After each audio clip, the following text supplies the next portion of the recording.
right, everybody. Happy Monday. We are a little late today because the roads were icy in Washington, and we know what that means. We all come in late. I just have one thing at the top, which is to remind everybody to tune in tomorrow at 9:30. The Secretary is going to do a global town tour view at the museum, and she'll be taking questions from every continent on the planet. Both from local audiences and from Twitter, Facebook, and Skype. So that'll be tomorrow at 9:30, live streaming on our site and live at the museum. Let's go to what's on your minds. If we start with Egypt, there's been a rash of violence that's continued over the weekend, and just wanted to hear your opinions and also whether you think the government's response has been appropriate. There's been state of emergency in various provinces and some tough rhetoric from the president. Well, first, just to call your attention to the comments that our colleague Jay Carney just made from the White House. I think he got asked a few questions on this and spoke extensively. But obviously to repeat that we strongly condemn the recent violence that's taken place in various Egyptian cities. We extend our condolences to the families of those who were killed and those who've been injured. We look to all Egyptians to express themselves peacefully, and to all Egyptian leaders to actively work to prevent further violence. The Egyptian people want to see the revolution and change that they fought for succeed in a peaceful and democratic manner, and that's what we're all looking to see. And particularly on the government, do you think they've handled this appropriately so far, specifically with the president's comments on TV where he took a somewhat defiant tone, and also the state of emergency? Well, obviously it's been a very difficult and violent few days on the Egyptian side. Like the Egyptian people, we of course look to the Egyptian government to bring to justice those who are responsible for deaths and injuries, whether they were sustained by protesters, whether they were sustained by the police, and we obviously look to see this done in line with due process. We're obviously watching how this moves forward. We're watching how the emergency law put in place will be applied, given the very sensitive history of this in Egypt. What's most important is that the Egyptian government respect the rights of all Egyptians to due process going forward. You see this as different from what happened a couple of years ago. I mean, optically, when you see a president defiantly refusing to kind of meet protesters halfway and then having a state of emergency, it evokes memories of what happened a couple of years ago. You see this as a distinctly different situation? Well, I think the underlying causes here were obviously different. The situation in Egypt is obviously different. That said, the right of all Egyptians, as I said, to due process is not different, whether they are those who are owed due process because they were on the government side, police side, or whether they're owed due process because they're on the protester side. I would say that we've been gratified to see the president and his government renew their call for national dialogue to avoid further violence and to find a peaceful way to move forward. We call on all political forces in Egypt to avail themselves of this opportunity to work together through dialogue to deal with the underlying issues. That's obviously something that would have been unheard of in times past in Egypt. But the opposition or the national dialogue was rejected by almost every other group except for the Muslim Brotherhood. So do you have any comment on that? Again, in all of these situations, first of all, concerns about the course that the country is on should be expressed peacefully. There's never an excuse for violence, not on the protester side, not on the government side. And when national dialogue is offered, it should at least be tried. That is our view. Okay, so just to follow up on what you said about the emergency law that has been invoked in the last couple of days. So how is that different than, let's say, what was under Mubarak? I mean, considering that the United States is really the benefactor of Egypt and the main supplier of arms and training and financing of the military, how do you react to that? Again, as I said in response to Brad's question, given Egypt's history with this, we're going to watch very closely how it's applied and the underlying need for it. What is most important is that the government of Egypt respect the rights of due process of all of its citizens. That's also something that the Egyptian people will be watching, that we'll be watching going forward. Forgive me, I might have missed this as I was walking in. But let's do it again. Why not? But as of now, do you have any intrinsic concern about President Morsi's having declared the state of emergency in the cities that he has? Again, I think I said we are watching closely how this is put in place, how long it's necessary given Egypt's history. What we are also watching, as the Egyptian people are, is that due process is afforded to everybody affected by this. It's still on Egypt? Yes. Margaret? The Canadians have closed their embassy. We've seen pictures of violence outside the British embassy, people trying to dismantle security cameras. Can you update us on the status of U.S. personnel, any response to some of this instability in the streets? Our embassy closed early today and released people because we did have reports that there would be a lot of people in the streets. We will obviously evaluate this, as we always do, on a day-by-day basis. Is the response any different now, given what we have seen back in September with the ability to breach the wall at the embassy? Is there a read on the level of the threat at this point? Well, obviously I'm not going to go to intelligence or other security planning simply to say that in the wake of the events that we saw in September, we've worked very well and carefully with Egyptian authorities on our security needs throughout around our perimeter, etc., and at our other facilities, and that cooperation will continue. But in this case, we determined in Cairo that prudence dictated that we let people go home early today. Yes, please. Are you concerned that the approach of Morsi, the President Morsi, is more security approach more than a political approach? Again, he's taken both security measures and offered political dialogue, so we have to see how this moves going forward. Joe? Could you update us on the status of the funding that's been held up in Congress for several months now? We had been working with Congress and been seeking about $450 million in economic support for various programs with Egypt, which we had agreed to back in the summer. That money remains on hold, and we are continuing to work with the Congress to get it released. Please. Don't you see the violence in the street in Egypt as the sign of a deeper malaise in the political scene? Well, as you know, this began in response to verdicts against violence that happened as a result of a soccer tournament. So I think we have to see how it goes forward. I'm not going to put myself in the heads of the various people, who are taken to the streets. As in all such cases, as we've said for a couple of years now, we want to see these things resolved peacefully. But if all it takes is, any event that would trigger such big things, it means there's something deeper there. Again, I'm not going to get into the heads of the particular. Address whether you think there are legitimate grievances at stake here. I think we've said all the way along that as we've seen, whether it was in the constitutional process before, during, and after the passage of the Constitution, there are a lot of different views about how to take the country forward. That's why we want to see the major stakeholders engaged in continual dialogue to take the country forward and continuing to look at what's going to create the greatest unity, the greatest consensus about the fundamental tenets of Egyptian democracy going forward. At least some of these protesters may have legitimate gripes, concerns that they are trying to express peacefully.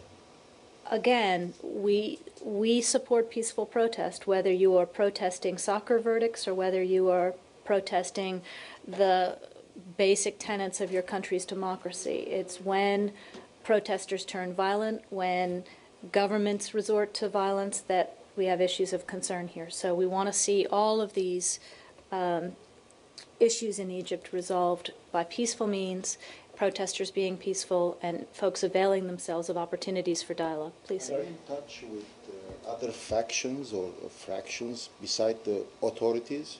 We are always in constant contact with all different groups in Egypt. Recent events or just like whatever was done before? No, this is a constant dialogue that our embassy has with all groups in Egypt, particularly when things are sparking. What about navigation in the Suez Canal? I mean, considering that Port Said is a very hot place and they deployed apparently a lot of forces along the banks of the canal. Are you concerned about the security of navigation along the canal? I don't have anything particular to say there. Obviously, freedom of navigation through Suez is essential for all of us in global trade. Okay, it was also announced that the United States government is providing some F-16 to Egypt. Is this a good idea at this juncture? Well, that's in the context of our military-to-military support, which, as you know, is ongoing. It is. We've talked about this at the time when the Secretary approved the waiver to continue that. It's part and parcel of not only Egypt's ability to defend itself, but its ability to maintain its regional security responsibilities. Please. I'm satisfied with the way that the Egyptian government is dealing with the demonstrators and demonstrations. Michelle, I think I've said 6 ways from Sunday here that how we feel about that. Their way or not? Satisfied again, we have to see how this goes forward, and I've gave a number of issues that we're watching, including the way demonstrators handle themselves, the way police handle themselves, and the question of how the emergency law works going forward. I think we've really done it on Egypt. Let's go forward. Syria, yeah. Yeah. The Russian Prime Minister yesterday said that maybe Assad's days are numbered. In essence, I mean, not word for word, but he almost suggested that. Do you have any comment on that?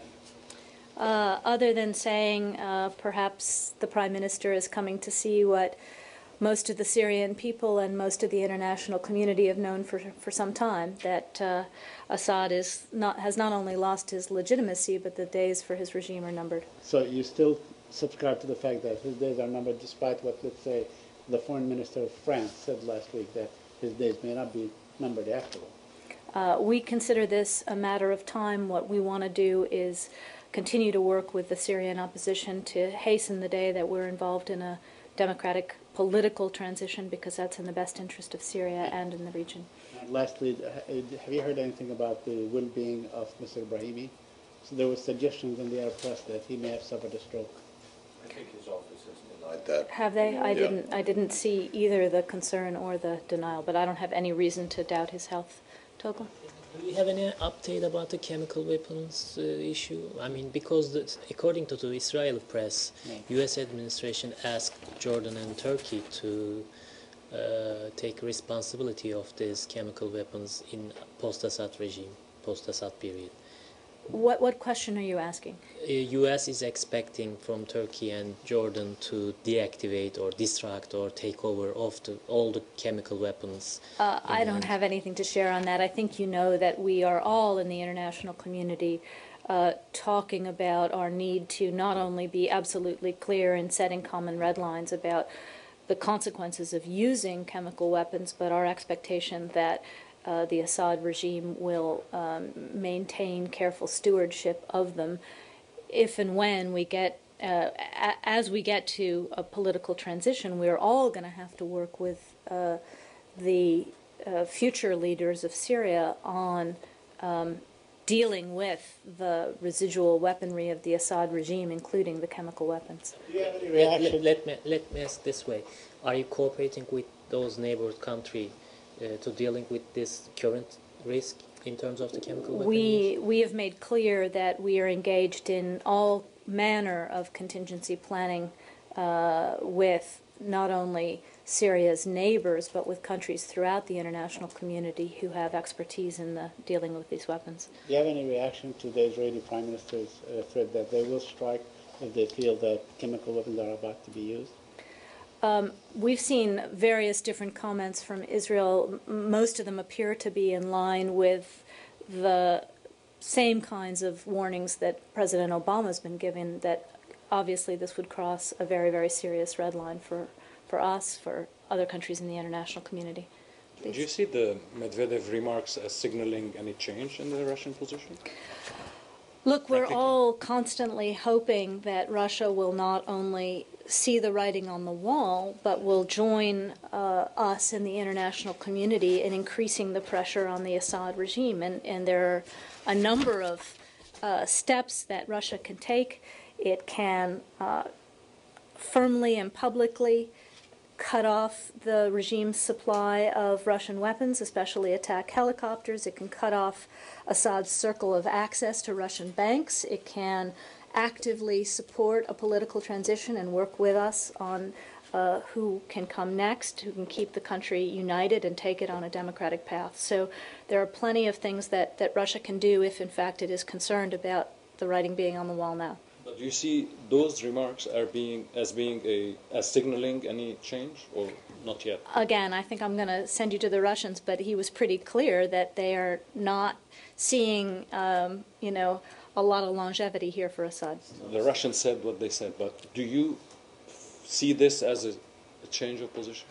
Again, I'm going to let the Russians speak for themselves. We want to see the Russians work with all of us on all of the issues that I mentioned. Still Please. on Syria. Yeah. I know you talked about this several days ago, but are you hearing from Syrian opposition figures their complaint that they are running out of weapons and ammunition, that they can't get enough from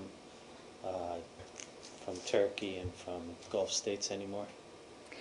Well, I don't think I'm going to get into conversations that we may be having with broad cross-sections of Syrians on the military side. What I will say is that Ambassador Ford has been in all of the neighboring states in the last week. He's also been seeing a broad cross-section of Syrian opposition figures on his travels in France, and then he'll be in Kuwait on Wednesday.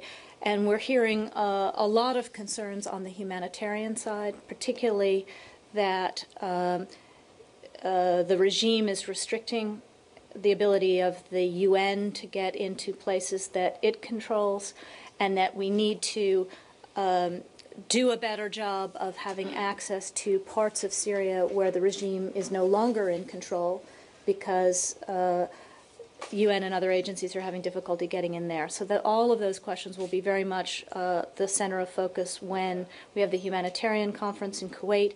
We have a conference in France today where we'll have a chance to hear from the Syrian opposition on other things, like the assistance that they want in terms of strengthening their office operations, strengthening their ability to reach deeper into Syria, and the work that they're doing in communities that are now having to provide social services, etc., in the absence of where the regime's already melted away. But they're making a lot of public comments, Mr. Saeed, others, Mr. Sabra, that say that there have been an inability to access new weaponry and new ammunition is making it impossible for them to step up the fight to actually increase their position vis-a-vis the Assad regime.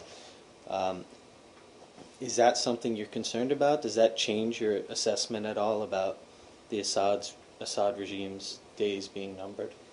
I think we continue to see the opposition making advances. We continue to talk to them about how they see their position. But as you know, Brad, we are not engaged in providing lethal assistance. They are talking to other countries about that. And are you in contact with those other countries that they say they're not getting as much help from anymore?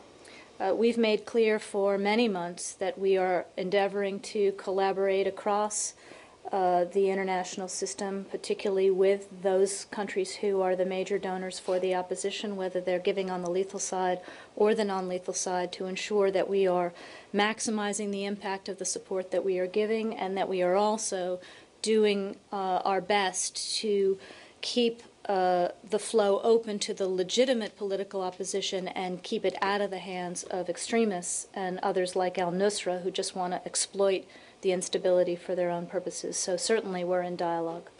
Please. Still Syria? No, in Syria. Is there a U.S.-Russia summit in the cards? I don't think I have anything. I mean, there's nothing to announce. The White House would be announcing that if we had a president's meeting coming. Part of preparations. Right, but any announcement would come from the White House. I don't have anything to announce here. Please. Yeah, South America? Yep. Yeah, La Nación from Argentina. I'm Silvia Pisani. I would like to ask you if you have any comment or about the recent agreement that Argentina arrived with Iran concerning the bombings in the AMIA. Well, our position on the AMIA bombing is clear. It remains unchanged. For the last 18 years, we in the international community have joined the Argentine government and victims of this horrific attack in seeking justice.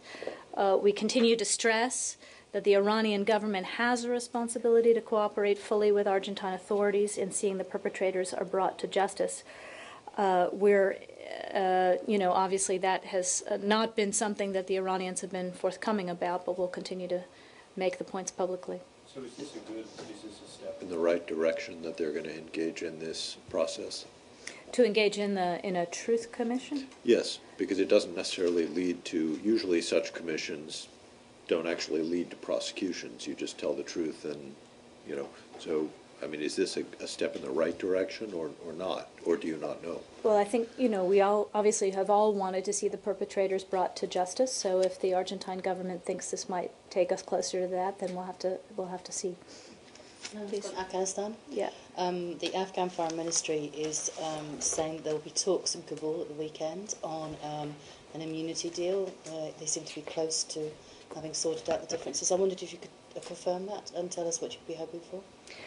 We have starting, I think it's on, it may be on the weekend and maybe before that, the third round of negotiations for a bilateral security agreement. These are the negotiations that are led on the U.S. side by Ambassador Warlick.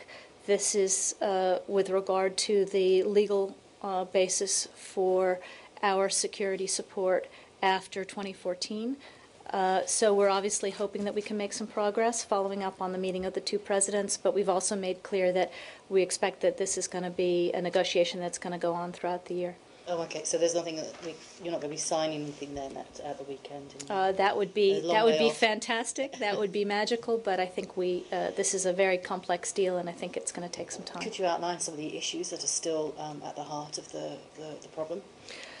Generally, when we do these things, nothing is agreed until everything is agreed, so I don't think it behooves us to talk publicly about the elements. But I think the two presidents made clear that obviously the status of U.S. troops and the immunity requirements that we have all over the world are certainly a vital issue for us when the deal is complete. And President Karzai, I think, was also saying that he wanted to see the prisoners turned over to Afghan control as opposed to still being in some kind of limbo, I believe, between sort of U.S. and Afghan control. Right, but that's the subject of a separate set of agreements which we've been working to implement over time, and there were some positive momentum on all of that as well during the president's visit. But that, from his perspective, he thought made it easier to get to where we need to get on the BSA. Thank you. The Taliban claimed that they received messages from the U.S. And the NATO allies and from the Karzai government that they are welcome at the table? I can't speak to any messages that might have gone, but you saw in the context of the visit of President Karzai here that he is now open to having a Taliban office in Doha, which would provide a venue for discussions with the Afghan High Peace Council. There's more work that needs to be done before that office can be opened, but those conversations are continuing, obviously, and you know that we continue to support Afghan conversations towards reconciliation. There's nothing new today. I don't have anything to report today, no. Please, Catherine. Yep. No, one more Afghanistan. Yep, go ahead, Scott. Anything to say about prospects that Afghanistan might purchase electricity from Iran? I don't have anything on that. I mean, they have in the past, is my understanding. It's got their neighbors. It's just a question of whether it's a level playing field and all those kinds of things. Do you believe that it is? I frankly haven't seen the deal that's being discussed. Catherine, where were you moving to? Okay, why don't we finish here? The Washington Post recently reported that U.S. Obama administration is drafting new rules for carrying out drone strikes against suspected militants on foreign soils. But it said that these new rules, which will govern strict, have strict standards for drone operations will not be applied to operations inside Pakistani territory for at least 1 year to come. Is it the U.S. administration's position on this issue? Well, it's not going to surprise you that I will, as I always do, decline to talk about intelligence matters from this podium. What I will say is that the U.S. and Pakistan have an ongoing dialogue on the full range of counterterrorism measures. You know that we are back on track with those discussions after a little period of hiatus when we didn't have the lines of the locks open, etc. But we will continue to have that dialogue with regard to our shared security concerns and how we can cooperate together. And but this has led to a very heated debate in the Pakistani parliament. Right. The senators have reacted very strongly. Can you confirm, or is going forward, will this be a different policy for Pakistan? Again, I'm going to decline to speak about concrete intelligence matters here at the podium. Catherine? There's a missing woman in Turkey, I believe Mrs. Sarah Sierra. Have you been made aware of the case? What are you doing to assist in finding her, and is the U.S. Embassy on the ground involved? We are aware of reports that a U.S. citizen, Saray Sierra, is missing in Turkey. Our Consulate General in Istanbul and our embassy in Ankara are working on the case, and they are obviously in contact with the family and with Turkish authorities. But you won't be surprised that privacy concerns prevent me from speaking any further about it. Is this a dual citizen, to your knowledge? What I have is that she is a U.S. citizen. I don't have anything on whether she may be dual. Tolga? Yeah, the Prime Minister gave an interview last Friday to Turkish television, and he said the Turkish government is now seriously considering seeking the membership in Shanghai Cooperation Organization. And he suggested this idea to President Putin, and if they accept Turkey to the organization, they will say bye to the European Union. Do you have any comment on this issue? I didn't see that comment by Prime Minister Erdogan. Obviously, it would be interesting, given the fact that Turkey is also a NATO member. We'll have to see how that goes. Can I ask you about extraterrestrial primates? Yeah. Do you have any reaction to Iran's announcement that it has returned a monkey from space? Well, I saw the pictures of the poor little monkey preparing to go to space. Look, let me just say broadly, we don't have any way to confirm this one way or the other with regard to the primate, but our concern with Iran's development of space launch vehicle technologies are obviously well known. Any space launch vehicle capable of placing an object in orbit is directly relevant to the development of long-range ballistic missiles, as well as SLV technologies, and they're all virtually identical and interchangeable. So just to remind that UN Security Council Resolution 1929 prohibits Iran from undertaking any activity related to ballistic missiles capable of delivering nuclear weapons, including launches using ballistic missile technology. So we're going to continue to work closely with our partners and our allies to address our concerns about Iran's missile developments, including by promoting implementation of relevant Security Council resolutions. But I'm not in a position here today to confirm whether or not there was a launch. So that launch, if it indeed happened, is illegal by the UN Security Council? It would certainly fall under 1929, yeah. Just so clear, the first time you said you weren't able to confirm the monkey, but then a moment ago you said that you were not in a position to confirm the launch. I want just both, to make... neither monkey nor launch. Okay. Nor launched monkey. All right, Said. Does that mean that you... Program? Again, it's illegal regardless. If they have launched anything using ballistic missile technology, it's of serious concern. That was basically my question. But you oppose Iran that's aspiring to become, like a space technologically able country? Again, if and when they come clean with the international community, they let the IAEA in where it needs to go, they work with the P5+1, to allay all of our concerns, then you'd be in a different universe. But right now, you're in the universe of 1929. Okay. Pun intended. No pun in. Maybe it was. I had a space thing going on. Yeah, please. According to a family who Just met one with. more on Iran. Do you have a Are you date? on Iran or are you? No. Okay. Just date and venue for P5+1 talks. Do you have it yet?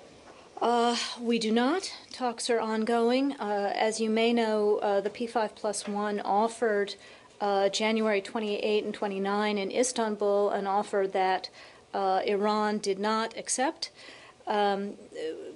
We don't have any particular preconditions on place or time or venue, but we do not seem to be getting much help from Iran coming in closure on this. The Russians seem to be chiding you, as in the West, as much as Iran for the inability to get past this. I think it was called these childish games over dates and venues or something like that. Look, I can't speak to that other than to say that we offered January 28 and 29 in Istanbul.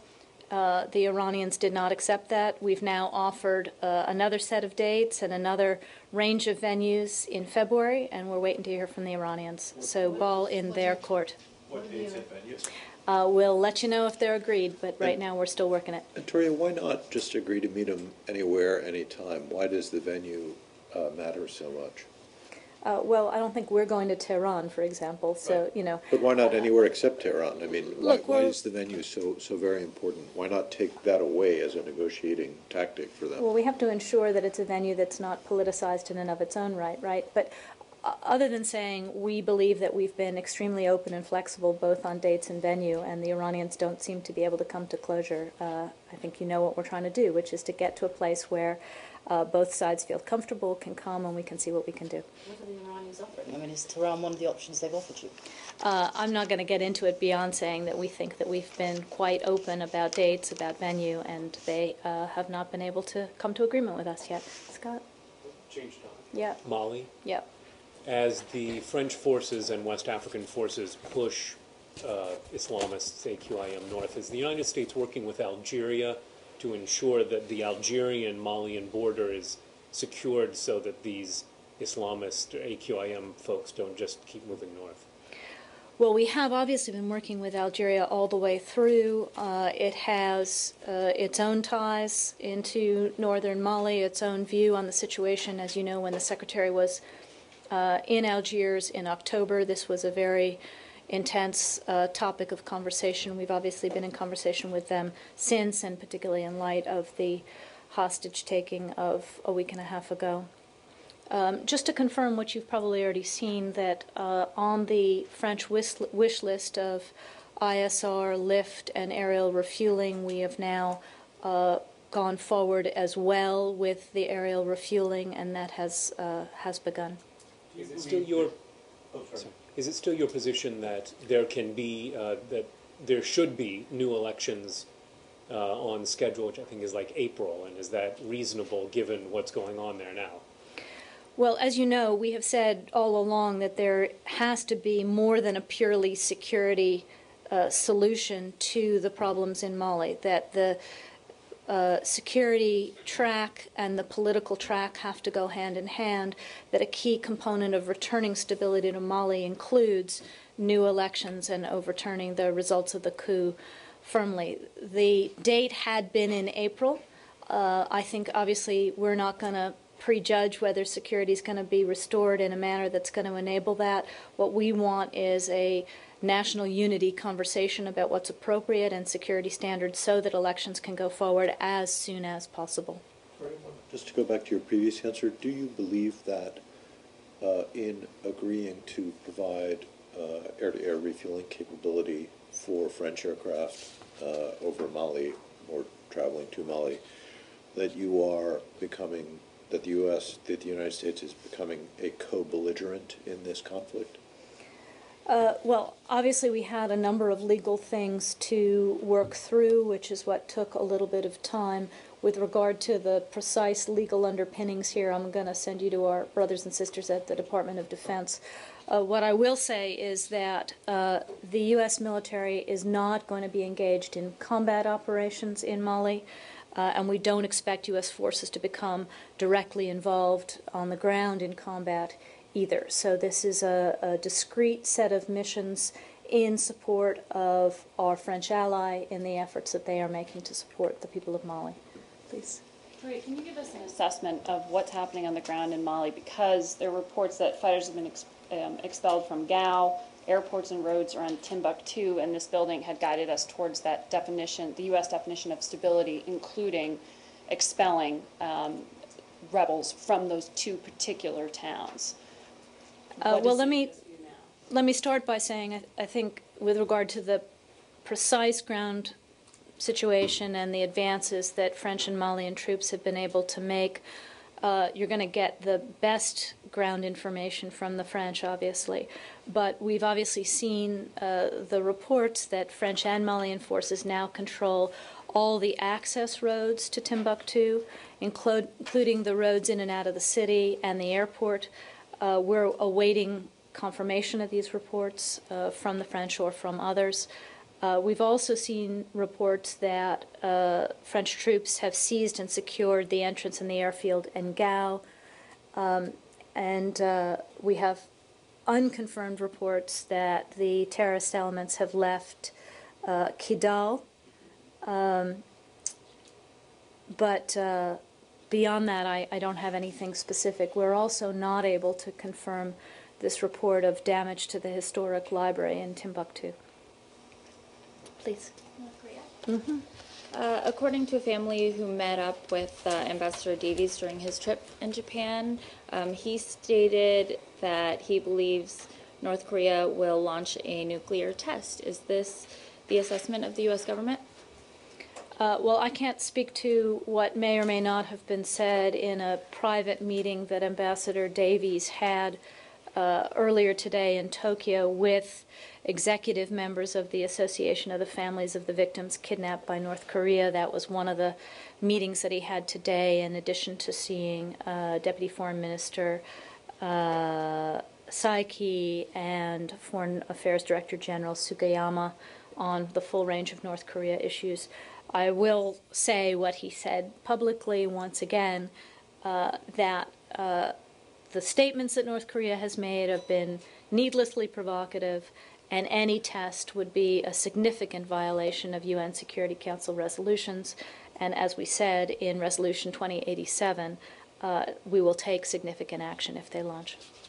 And also, do you have any response to the statements by North Korea that specifically name the United States as a target? I think I spoke to this on Friday. All of these things are needlessly provocative and don't do anything to improve the lives of the North Korean people. Please, in the back, Lalit.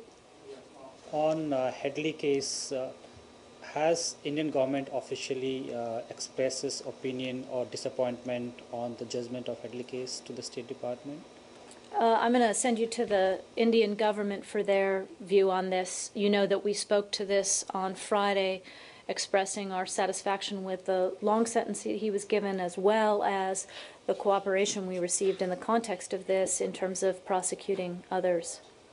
Yeah, please, that, Scott, who's on there? Okay. Yeah. Hello. That's me playing back to me, I think. All right. On Thailand, do you have anything to say if there was a magazine editor sentenced to 10 years in prison for insulting the monarchy? I haven't seen that. Scott, we can take it and see if we have anything. Jill? Can I ask on Libya? I'm looking at Jill. And there was, following the spate of warnings that came out of Britain and other European capitals yesterday about specific threats in Libya, just as we were coming down, there was another threat, specific threats against British or Western interests in Tripoli. I wondered if that was anything that you were hearing on the American side, and if so, could you comment on it?